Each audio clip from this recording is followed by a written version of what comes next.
Hello friends, इस video में हम कक्षा 10th के चैप्टर 1 वास्तविक संख्याओं का इंट्रोडक्शन पढ़ेंगे। तो जैसा कि आपको पता है कि 2023 में मैथ की नई बुक आई है, ठीक है। उसके हिसाब से यहाँ चैप्टर 1 में केवल 2 ही प्रश्नावली दी हुई है और दोनों प्रश्नावली में आने वाला लगभग सभी बेसिक मैंने इस वीडियो में कवर किया है, ठीक है। तो इस वीडियो में मैंने 5 टॉपिक्स को कवर किया है, ठीक है, जिनके बारे में आपको जानने को मिलेगा। जिसमें से पहला टॉपिक है वास्तविक संख्याएँ और दूसरा टॉपिक है अंकगणित की आधारभूत प्रमेय, ठीक है, और तीसरा टॉपिक है गुणनखंड वृक्ष। और ये तीसरा टॉपिक मैं आपको सिर्फ बताऊंगा इसमें, लेकिन इसका यूज़ आपकी प्रश्नावली में नहीं हो रखा है, ठीक है। ये मैं आपको इसलिए बताऊंगा क्योंकि ये अंकगणित के आधारभूत प्रमेय का एक हिस्सा है, ठीक है। और चौथा है एक सूत्र जो इस प्रश्नावली में यूज़ होने वाला है, ठीक है, जो होता है दो संख्याओं का गुणनफल बराबर एचसीएफ गुणा एलसीएम। और पाँचवें नंबर पर हम पढ़ेंगे कि जो हमें अपरिमेय संख्याएं दी होती है, ठीक है, जैसे √2, √3, √5, तो इन्हें हम अपरिमेय संख्या क्यों कहते हैं, ठीक है। तो ये हमें सिद्ध करना है कि ये एक अपरिमेय संख्या है, ठीक है। तो शुरू करते हैं पहले टॉपिक से। वास्तविक संख्याएं सभी परिमेय एवं अपरिमेय संख्याओं का समूह वास्तविक संख्या कहलाता है।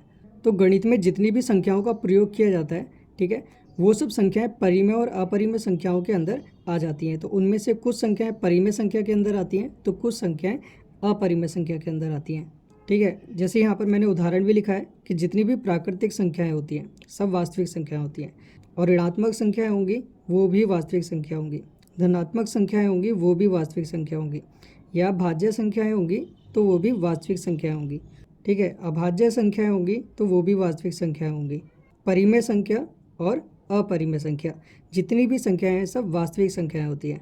और जितनी भी आप यहाँ संख्याओं के नाम और जोड़ेंगे वो सभी संख्याएं वास्तविक संख्या होती हैं। जैसे यहाँ पर मैं जोड़ दूँ पूर्ण संख्याएं, ठीक है, तो वो भी क्या होगी, वास्तविक संख्या होगी, ठीक है। एक परिभाषा और होती है इसकी कि जिसको नंबर लाइन पर रिप्रेजेंट किया जाता है, मतलब जो संख्या रेखा होती है उस पर हम जिन नंबरों को लिख सकते हैं वो सब वास्तविक संख्याएं होती हैं। जैसे यहाँ पर लिखा हो 0, ठीक है, इधर प्लस का 1, 2, ठीक है, यहाँ पर 3, यहाँ 4, ऐसे ही नंबर आगे की साइड में चलते रहेंगे, ठीक है। यहाँ पे -1, -2, -3 और -4। तो इस संख्या रेखा पे कौन कौन से नंबर आ सकते हैं, कुल मिलाकर मैथ में जितने नंबर्स हैं सारे नंबर इसके अंदर आ सकते हैं, चाहे वो पॉइंट में हो, ठीक है, चाहे वो 0.34 हो, चाहे वो 1/2 हो, चाहे 5/3 हो, चाहे कैसा भी कोई नंबर होगा वो इस नंबर लाइन में लिखा जा सकता है, ठीक है। इसलिए हर प्रकार का जो नंबर होता है वो वास्तविक संख्या होता है। बस किस तरह के नंबर वास्तविक संख्या नहीं होते, जो काल्पनिक नंबर होते हैं, ठीक है, काल्पनिक संख्या, बस वही वास्तविक संख्या नहीं होते हैं। काल्पनिक संख्या कौन सी होती है, जैसे कोई नंबर रूट के अंदर लिखा है और वो माइनस का है, जैसे -1, ठीक है, या फिर -2, मतलब रूट के अंदर माइनस में अगर कोई नंबर है तो वो संख्या काल्पनिक संख्या होती है। इन संख्याओं को छोड़कर बाकी टोटल जितनी भी संख्या होती है वो सब वास्तविक संख्या होती है, ठीक है। अब दूसरा पॉइंट समझते हैं, अंकगणित की आधारभूत प्रमेय। तो अंकगणित की आधारभूत प्रमेय के अनुसार प्रत्येक भाज्य संख्या को अभाज्य संख्याओं के एक गुणनफल के रूप में व्यक्त किया जा सकता है तथा यह गुणनखंडन अभाज्य गुणनखंडों के आने वाले क्रम के बिना अद्वितीय होता है। तो यहाँ पर क्या दिया है कि भाज्य संख्या को अभाज्य संख्याओं के गुणनफल के रूप में व्यक्त किया जा सकता है। तो भाज्य संख्याएं कौन सी होती हैं,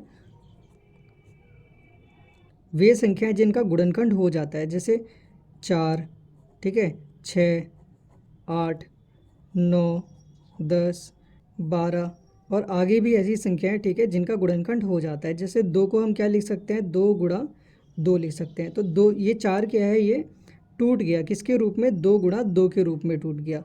तो यहाँ पे 4 का गुणनखंड हो गया, ठीक है। जिनका गुणनखंड हो जाता है वो भाज्य संख्याएं होती हैं। जैसे हम यहाँ पर 9 को ले लें, 9 को और क्या लिख सकते हैं, 3 गुणा 3 लिख सकते हैं। तो ये भी अभाज्य संख्याओं के गुणनफल के रूप में व्यक्त होता है, ठीक है।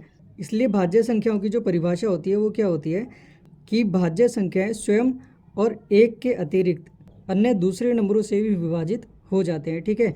जैसे यहाँ पर 6 है, हम 6 को लेते हैं, 6 यहाँ पे किससे विभाजित हो जाएगा, स्वयं, मतलब खुद से, 6 खुद से विभाजित हो जाएगा, और किससे होगा, 1, ठीक है। 6 और 1 के अतिरिक्त अन्य नंबरों से भी हो जाता है। वो अन्य नंबर कौन से हुए, 3 से भी विभाजित हो जाएगा और 2 से भी हो जाएगा, ठीक है। तो 3 दूनी 6 और 2 तिया 6। ऐसे ही अभाज्य संख्याएं देखते हैं कौन सी होती है, ठीक है, वे संख्याएं जिनका गुणनखंड नहीं हो पाता है, जैसे 2, 3, 5, 7, ठीक है, इनका गुणनखंड नहीं हो पाता है। और इसकी परिभाषा होती है कि वे संख्याएं जो स्वयं और एक के अतिरिक्त किसी दूसरे नंबर से विभाजित नहीं होती हैं। जैसे यहाँ पर हम 3 को ले लें तो 3 किससे विभाजित होगा, सिर्फ 3 से होगा और 1 से होगा, क्योंकि 3 के पहाड़े में 3 आता है और 1 के पहाड़े में आता है, ठीक है। लेकिन इसके अलावा किसी तीसरे नंबर से विभाजित नहीं होगा, तो वो अभाज्य संख्याएं होती हैं। तो अंकगणित के आधारभूत प्रमेय के अनुसार भाज्य संख्याओं को अभाज्य संख्याओं के गुणनफल के रूप में व्यक्त करना अंकगणित की आधारभूत प्रमेय के अंतर्गत आता है, ठीक है। जैसे यहाँ पे हम कोई एक नंबर लेते हैं, 12 ले लेते हैं, ठीक है। तो यहाँ पे मैं 12 का एलसीएम निकालूंगा। तो 12 को हम क्या लिख सकते हैं, 2 छिंग 12, ठीक है। और 2 तिया 6 और 3 एकम 3। तो भाज्य संख्या कौन सी है, ये वाली, ठीक है, 12। इसको हमने अभाज्य संख्या के गुणनफल के रूप में व्यक्त कर दिया। तो अभाज्य संख्या कौन सी है, ये जो साइड में निकल कर आई है ये अभाज्य संख्या, मतलब 2 गुणा 2 गुणा 3। तो भाज्य संख्याओं को अभाज्य संख्याओं के गुणनफल के रूप में व्यक्त करना ही अंकगणित की आधारभूत प्रमेय कहलाती है, ठीक है। और इसमें एक लाइन और दी है कि तथा यह गुणनखंडन अभाज्य गुणनखंडों के आने वाले क्रम के बिना अद्वितीय होता है। तो जैसे यहाँ पर ये नंबर लिखा है, ठीक है, 12, इस 12 को अद्वितीय कहा गया है, ठीक है। यहाँ लिखा है ना कि अभाज्य गुणनखंडों के आने वाले क्रम के बिना अद्वितीय होता है। तो अभाज्य गुणनखंड है हमारे ये वाले, ठीक है। और इनका क्रम क्या है, क्रम है जैसे 2 गुणा 2 गुणा 3, ठीक है। इसको हम थोड़ा अलग तरीके से भी लिख सकते हैं। जैसे 12 को हमने पहले 2 से विभाजित किया था, ठीक है। इस बार हम 12 को पहले 3 से विभाजित कर देते हैं। तो यहाँ आ जाएगा 3 चौक 12, फिर 2 से कर देते हैं, 2 दूनी 4, फिर 2 एकम 2, ठीक है। तो अब इसका क्या क्रम बना, 3 गुणा 2 गुणा 2। लेकिन ये मान किसका है, ये भी मान 12 का ही है। तो 12 का जब हम अभाज्य गुणनखंड कर देते हैं तो इसको हम 2 प्रकार से लिख सकते हैं, ठीक है। एक इस तरह से और दूसरा इस तरह से। और अद्वितीय का मतलब होता है कि कोई भी नंबर या किसी भी क्वेश्चन का हल कोई एक ही संख्या हो तो वो अद्वितीय होती है, मतलब उसका कोई प्रकार ना हो या फिर उसके ज़्यादा हल ना हो, ठीक है। एक ही हल हो या फिर एक ही संख्या हो तो वो क्या होती है, अद्वितीय होती है। अद्वितीय मतलब जिसका कोई दूसरा हल या दूसरा प्रकार ना हो, ठीक है। एक एग्जाम्पल और ले लेते हैं। सपोज़ मान लेते हैं, ठीक है, कोई समीकरण है जिसमें आपको x का मान ज्ञात करना है, और x का मान ज्ञात करने के बाद में x का मान जो आता है वो केवल एक संख्या आती है 5, ठीक है। 5 के अलावा यहाँ कोई दूसरा हल नहीं आया, तो हम बोलेंगे कि यह x का एक अद्वितीय मान है।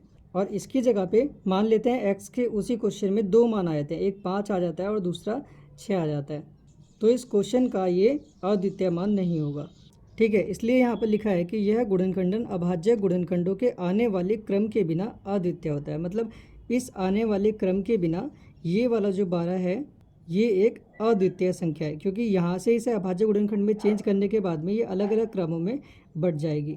अब है तीसरा पार्ट जिसको हम पढ़ेंगे, ये है गुणनखंड वृक्ष, ठीक है। ये आपकी प्रश्नावली में इसका प्रयोग नहीं है, लेकिन ये नई वाली बुक में दिया हुआ है, ठीक है, इसलिए मैं इसको करा रहा हूँ। तो गुणनखंड वृक्ष क्या होता है, जो अभी हमने ऊपर एलसीएम पढ़ा, ठीक है, तो एलसीएम ही निकालना होता है इसमें भी हमको, तो बस निकालने का थोड़ा तरीका चेंज हो जाता है। तो मैं यहाँ कोई छोटा सा नंबर ले लेता हूँ समझाने के लिए, ठीक है। मान लेते हैं कि हमने यहाँ पर 20 का एलसीएम निकालना है। तो 20 का एलसीएम अगर मैं यहाँ पे निकालता हूँ तो क्या आएगा, 2 से कट जाएगा, 2 एकम 2, 0 का 0 आ जाएगा, ठीक है। और 2 पंजे 10 और 5 एकम 5। तो क्या आए इसके अभाज्य गुणनखंड, 2 2 और 5, ठीक है। तो यहाँ पे हम कैसे निकालेंगे, यहाँ पे एक लाइन खींचेंगे और इस वाली लाइन को थोड़ा लंबा कर देंगे, ठीक है। तो पहले किससे कटा है, ये 2 से, तो 2 आ जाएगा यहाँ पर, ठीक है। अब 2 से हमने इसको काटा, 2 एकम 2, तो यहाँ पे आ गया 10, ठीक है। अब जैसे यहाँ पर 10 आया तो ऐसे ही करेंगे, यहाँ पर एक छोटी लाइन और यहाँ पर एक बड़ी लाइन। अब ये भी 2 से कट जाएगा तो 2 एकम 2, और जो काट कर आएगा उसको हम यहाँ पे लिख देंगे, 2 पंजे 10, ठीक है। ऐसे ही 5 किससे जाएगा, 5 से जाएगा, तो एक छोटी लाइन यहाँ खींचेंगे, 5 एकम 5 और थोड़ी सी बड़ी यहाँ पर, ठीक है। तो यहाँ आ जाएगा 1, और जैसे ही 1 आएगा ये क्वेश्चन ख़त्म हो जाएगा। और इस वाली लाइन में इधर की साइड में जो नंबर है ये इसके अभाज्य गुणनखंड होंगे। तो इसको हम लिख देंगे 20 बराबर 2 गुणा 2 गुणा 5, ठीक है। और इसको हम लिख सकते हैं 2 की घात 2, क्योंकि 2 यहाँ पर 2 बार दिया है, गुणा 5। अब चौथे नंबर पर है सूत्र, ठीक है, कि दो संख्याओं का गुणनफल बराबर होना चाहिए किसके, एलसीएम गुणा एचसीएफ के। तो क्वेश्चन में आपको दो संख्याएं दी होंगी, ठीक है। सपोज मान लेते हैं 16 और 10, ये दो संख्याएं आपको दी हैं और आपको इन दोनों का एलसीएम भी दिया है, ठीक है। और इन दोनों का जो एलसीएम है वो कितना है, 80 है। और ये भी आपको क्वेश्चन में दिया है, मतलब ये दोनों नंबर दिए हैं और साथ में एलसीएम दिया है। और वहाँ पर क्वेश्चन में पूछा जाएगा कि एचसीएफ ज्ञात कीजिए, ठीक है। तो हम क्या करेंगे, यहाँ पर दो नंबरों का गुणनफल मतलब 16 और 10, इन दोनों की यहाँ पर गुणा करेंगे बराबर एलसीएम कितना है 80, तो एलसीएम के नीचे 80 आ जाएगा और गुणा एचसीएफ। फिर हम इसको सॉल्व करेंगे तो हमें एचसीएफ मिल जाएगा, ठीक है। यहाँ पर करके देख लेते हैं, 16 गुणा 10 बराबर एलसीएम कितना है 80 गुणा एचसीएफ, ठीक है। अब यहाँ पर जो नंबर गुणा में होता है जब हम उसे इक्वल्स टू के दूसरी साइड में लेके जाते हैं तो वो अपॉन में आ जाता है। तो यहाँ आ जाएगा 16 गुणा 10 बट्टा 80 बराबर एचसीएफ। तो यहाँ पे 0 से 0 कट जाएगा और ये आ जाएगा 8 दूनी 16। तो हमारे पास एचसीएफ बराबर कितना आ गया, 2। तो इस सूत्र का प्रयोग कब किया जाता है, जब हमें कोई एक चीज़ ना दी हो, ठीक है। या तो इन दोनों में से कोई एक नंबर ना दिया हो, तो यहाँ पे हम एक नंबर की जगह क्या लिख देंगे, इस नंबर को हम ए बी मानकर यहाँ पर कोई भी नंबर लिख देंगे, ठीक है। या तो ए लिख देंगे या फिर बी लिख देंगे। या तो हमें एलसीएम नहीं दिया होगा या फिर एचसीएफ नहीं दिया होगा, ठीक है। जो भी नहीं दिया होगा उसको ऐसे ही रहने देंगे, फिर बाद में इसे सॉल्व करके यहाँ पे जो पूछा गया होगा वो निकाल देंगे, ठीक है। अब देखते हैं पाँचवा पार्ट, अपरिमेय संख्याएं सिद्ध करना। और पाँचवा और लास्ट टॉपिक है कि जिसमें हम सीखेंगे कि √2 √3 ये जो अपरिमेय संख्याएं होती है इनको हम अपरिमेय संख्या कैसे सिद्ध कर सकते हैं, ठीक है। तो यहाँ पे हम क्या करते हैं, यहाँ पे हम √2 को ले लेते हैं और इससे समझते हैं कि हम एक अपरिमेय संख्या को अपरिमेय संख्या कैसे सिद्ध कर सकते हैं। तो देखो ये तो हमें पता है कि √2 √3 और √5, ठीक है, ये एक अपरिमेय संख्या है। तो किसी अपरिमेय संख्या को अगर हम परिमेय संख्या मान लें, ठीक है, और परिमेय संख्या में जो रूल्स लगते हैं उसके हिसाब से हम वहाँ पर रूल लगाएं, तो लास्ट में पक्का हमसे कोई ना कोई ऐसी गड़बड़ क्वेश्चन के अंदर होगी जिससे हमें पता चल जाएगा कि ये एक अपरिमेय संख्या है और हमने जो शुरुआत में कल्पना की थी वो गलत है, ठीक है। इसलिए हम यहाँ पे एज्यूम करेंगे, सिर्फ मानेंगे कि ये एक परिमेय संख्या है। तो यहाँ पे हम मान लेते हैं, माना √2 एक परिमेय संख्या है,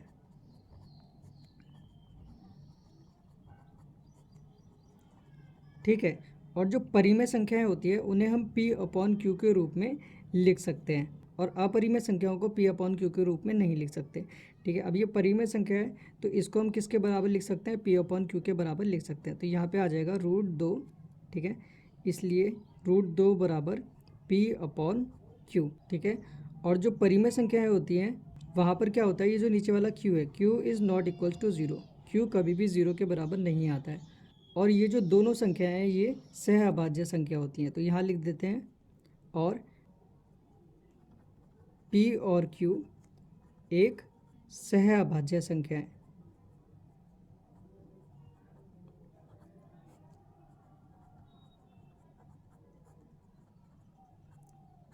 ठीक है। हमारा पूरा क्वेश्चन जो होने वाला है, जो आपको समझ में आएगा जिसकी वजह से, वो कौन सा वर्ड है, सहअभाज्य है, ठीक है। सहअभाज्य संख्या कौन सी होती है, जिनका एक के अतिरिक्त कोई दूसरा गुणनखंड नहीं होता है, ठीक है। जैसे सपोज मैं यहाँ पे मान लेता हूँ कोई 3/7, तो यहाँ पे क्या है, यहाँ पे 3 सिर्फ 3 से ही कटेगा, ठीक है। 3 सिर्फ 3 से ही विभाजित होगा और 7 सिर्फ 7 से ही विभाजित होगा। लेकिन ये दोनों नंबर 1 से विभाजित हो जाएंगे, ठीक है। 1 से 3 भी हो जाएगा और 1 से 7 भी हो जाएगा, लेकिन कोई दूसरा नंबर 1 के अलावा यहाँ पर नहीं होगा जो इन दोनों को विभाजित कर दे। तो ऐसी संख्या जो होती है वो सहभाज्य संख्या होती है, ठीक है। अगर एक के अतिरिक्त यहाँ पर कोई दूसरा गुणनखंड मिल गया तो हमें समझ में आ जाएगा कि यह एक सहअभाज्य संख्या नहीं है। और हमेशा ध्यान रखें कि जो सहअभाज्य संख्याएं होती हैं वही परिमेय संख्याएं होती हैं, ठीक है। और जो सहअभाज्य संख्या नहीं होती वो परिमेय संख्या भी नहीं होती, वो एक अपरिमेय संख्या होती है, ठीक है। बाकी आपको ये और अच्छे से समझ में आ जाएगा जैसे जैसे हम इसको सॉल्व करते जाएंगे, ठीक है। अब हम क्या करते हैं, यहाँ पर दोनों पक्षों में वर्क कर देते हैं, ठीक है। तो दोनों पक्षों में वर्क करने पर वर्क करेंगे तो ये आ जाएगा √2 का वर्ग बराबर P/Q का वर्ग, ठीक है। तो स्क्वायर्ड से रूट कट जाता है, तो ये जो वर्ग है इससे ये अंडर रूट कट जाएगा, तो केवल यहाँ पे क्या बचेगा, 2। तो 2 बराबर P/Q, ठीक है। यहाँ पर p का वर्ग आ जाएगा और q का वर्ग आ जाएगा। ये जो वर्ग है ये दोनों के साथ में अलग अलग हो जाएगा, ठीक है। अब q को हम इधर ले आते हैं तो q का स्क्वायर यहाँ आ जाएगा और ये जो 2 है ये नीचे की साइड चला जाएगा, तो p स्क्वायर बट्टा 2, ठीक है। क्योंकि आपने ये पढ़ा होगा कि जो नंबर यहाँ पर गुणा में होता है वो नंबर जब दूसरी साइड में जाता है तो वो भाग में मतलब नीचे की साइड जाता है, और जो नीचे की साइड होता है वो जब दूसरी तरफ जाता है इक्वल्स टू के तो वो गुणा में जाता है, ठीक है। तो ये ऊपर की साइड आ जाएगा और ये नीचे की साइड आ जाएगा। तो यहाँ पर क्या शो हो रहा है, यहाँ पे शो हो रहा है कि पी स्क्वायर को, ठीक है, पी के वर्ग को 2 विभाजित करता है, इसीलिए तो इसके अपॉन में लिखा है, ठीक है। तो यहाँ पे हम लिख देते हैं चूँकि पी स्क्वायर को 2 विभाजित करता है, ठीक है, इसलिए p को भी 2 विभाजित करेगा, ठीक है। अगर p स्क्वायर को 2 विभाजित करता है तो p को भी 2 विभाजित करेगा। अगर मैं यहाँ पर कोई एग्जाम्पल लूँ तो मान लेते हैं हम 4 को ले लेते हैं, ठीक है, और 4 का कर देते हैं हम वर्ग, तो 4 का वर्ग कितना आएगा 16। तो ये क्या है, 4 का वर्ग अगर हमने किया तो ये कितना आया 16 आया, ठीक है। 16 को अगर हम 2 से विभाजित करें तो ये हो जाएगा 2 अट्ठे 16, ठीक है। तो ये 8 पर कट जाएगा, ठीक है। तो ये किसका वर्ग है, ये 4 का वर्ग है, तो इसका मतलब 4 का वर्ग है 16, तो वो 2 से विभाजित हो रहा है, ठीक है। तो इसका मतलब अगर हम इसे बिना वर्ग के देखें तो ये 4 है, तो 4 भी 2 से विभाजित हो जाएगा। इसी तरह से पी स्क्वायर 2 से विभाजित हो रहा है, ठीक है, इसलिए p भी 2 से विभाजित हो जाएगा, ठीक है। अगर p को 2 विभाजित करता है तो इसका मतलब है कि p के अंदर 2 का गुणनखंड भी होगा, ठीक है। तो यहाँ पे हम लिख देंगे यदि p को 2 विभाजित करता है तो p के अभाज्य गुणनखंड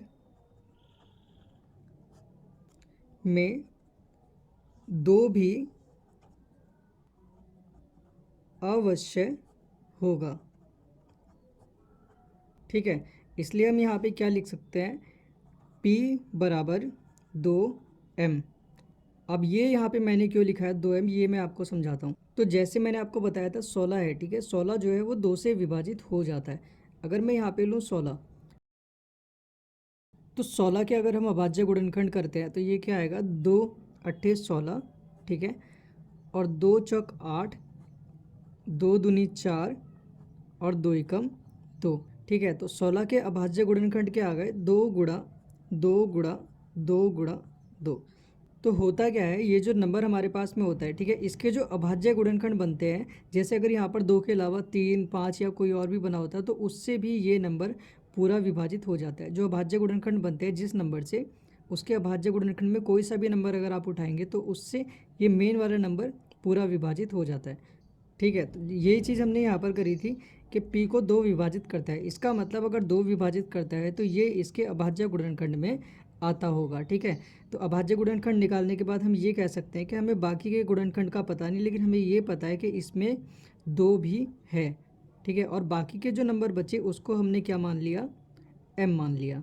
ये यहाँ पे आप इसकी जगह कोई दूसरा नंबर भी मान सकते हैं, ठीक है। अब ये जो ऊपर नंबर था इसको हम मान लेते हैं समीकरण 1 और p का मान हम समीकरण 1 में रख देते हैं।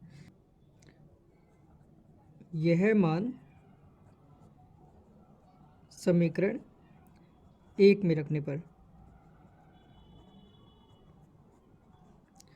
ठीक है, तो ये क्या आ जाएगा q का वर्ग बराबर p की जगह आ जाएगा 2m, ठीक है, और p के ऊपर क्या है यहाँ पर स्क्वायर, तो इसके ऊपर भी स्क्वायर लग जाएगा बटा 2।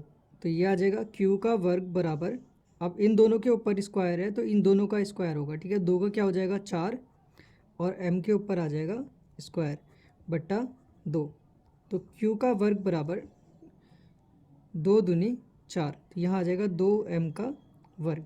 अब ये जो 2 है ये यहाँ पर गुणा में है, ठीक है, इक्वल्स टू के उधर में लिखेंगे तो इसके अपॉन में लिखेंगे, तो ये आ जाएगा q का वर्ग बट्टा 2 बराबर m का वर्ग।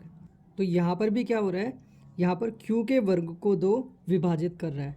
जैसे ऊपर p के वर्ग को 2 विभाजित कर रहा था, यहाँ पर भी q के वर्ग को 2 विभाजित कर रहा है। ठीक है, तो जैसा कि मैंने आपको क्वेश्चन के स्टार्टिंग में बताया था कि जो सहअभाज्य संख्याएं होती हैं, ठीक है, सहअभाज्य संख्याएं जो होती हैं वो एक के अतिरिक्त स्वयं से विभाजित होती हैं, किसी दूसरे नंबर से विभाजित नहीं होती हैं। ठीक है, यहाँ पे क्या है, q का वर्ग 2 से विभाजित हो रहा है, इसका मतलब है कि q भी 2 से विभाजित होगा। ठीक है, तो ये भी यहाँ पर लिख देते हैं, चूँकि q का वर्ग को 2 विभाजित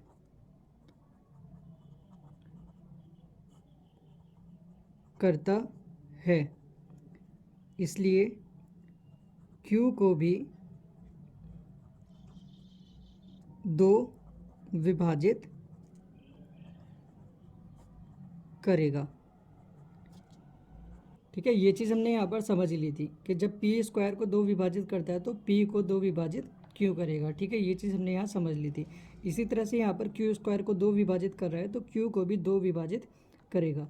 तो स्टार्टिंग में हमने पढ़ा था जो √2 है वो p अपॉन q के बराबर लिया था, क्योंकि p अपॉन q एक परिमेय संख्या है जो सहअभाज्य संख्या है। और सहअभाज्य संख्या कौन सी होती है, जो स्वयं के, ठीक है, और एक के अतिरिक्त किसी दूसरे नंबर से विभाजित नहीं होती है। और जब हमने इस क्वेश्चन को किया तो यहाँ पर क्या आ रहा है कि एक के अलावा एक ऐसा नंबर मिला हमें जो p को भी विभाजित करता है और q को भी विभाजित करता है। इससे हमें पता चलता है कि यह सहअभाज्य संख्या नहीं है, और जो सहअभाज्य संख्या नहीं होती वो परिमेय संख्या भी नहीं होती। ठीक है, इससे हमें पता चलता है कि ये एक अपरिमेय संख्या है। तो ऐसा क्यों हुआ, ऐसा इसलिए हुआ क्योंकि हमने एक अपरिमेय संख्या को एक परिमेय संख्या मान लिया था। और इस क्वेश्चन के अंत में आप लिख देना कि अतः p और q में कम से कम एक उभयनिष्ठ गुणनखंड 2 है।